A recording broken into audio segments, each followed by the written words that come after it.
دوستانی ذکر سب سے پہلی یہ چیز ہے، ایک طویل موضوع ہے فتح مکہ کا، لیکن جو عہد حاضر میں جس چیز کو سمجھنے کی ضرورت ہے، آج ہمیں کوئی ستائے، ہمیں کوئی تکلیف پہنچائے اور پھر حالات پلٹ جائیں اور ہمارے پاس قوت، طاقت اور اقتدار آ جائے تو پھر ہم اس کے ساتھ کیا کریں؟ ہم اس سے بدلہ لیتے ہیں، اس کو اس سے زیادہ تکلیف پہنچاتے ہیں جو اس نے ہمیں پہنچایا، کیونکہ یہ ہماری حالت ہے۔ لیکن کیا ہے کہ وہ مکہ والے جنہوں نے ابھی کچھ دن پہلے حضور نبی کریم صلی اللہ علیہ وآلہ وسلم کو ابھی کچھ عرصہ پہلے شہر مکہ سے مجبور کیا تھا کہ آپ مدینہ طیبہ کی طرف جائیں، کون سا ایسا دکھ ہے، کون سی ایسی اذیت ہے جس سے انہوں نے حضور نبی کریم صلی اللہ علیہ وآلہ وسلم کو اور آپ کے جانثاروں اور وفاداروں کو جو ہے وہ دوچار نہیں۔ لیکن میرے بھائیو اور دوستو، 10,000 کا لشکر جلال آپ کے ساتھ ہے اور صحابہ کرام کے جلوہ میں آپ مدینہ سے مکہ کی طرف روانہ ہو رہے ہیں اور شہر مکہ میں داخل ہوتے ہیں۔ دنیا کی یہ واحد ایسی فتح ہے جس میں کسی شخص کا خون نہیں بہا۔ دنیا میں جب بھی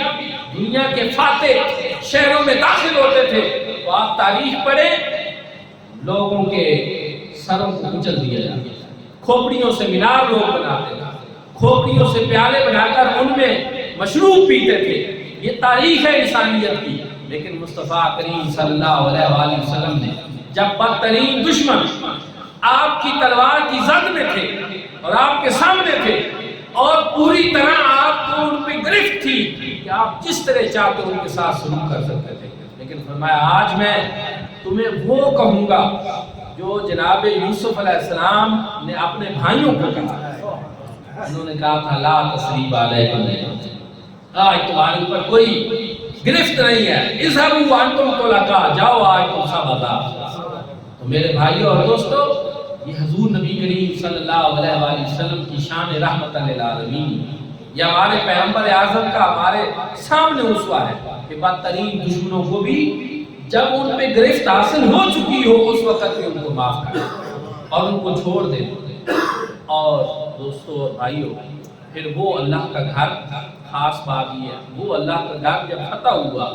حضور علیہ السلام نے اس وقت فرمایا کہ بلال حبشی کہاں ہے؟ وہ کالے رنگ کا غلام جس کو میری محبت میں ستایا جاتا تھا، دہتی ہوئی آگ اور تپتی ہوئی ریت کے اوپر گھسیٹا جاتا تھا، لیکن وہ صدائیں لگاتا تھا احد احد احد۔ محمد عربی صلی اللہ علیہ وسلم کا کلمہ جس نے نہیں چھوڑا،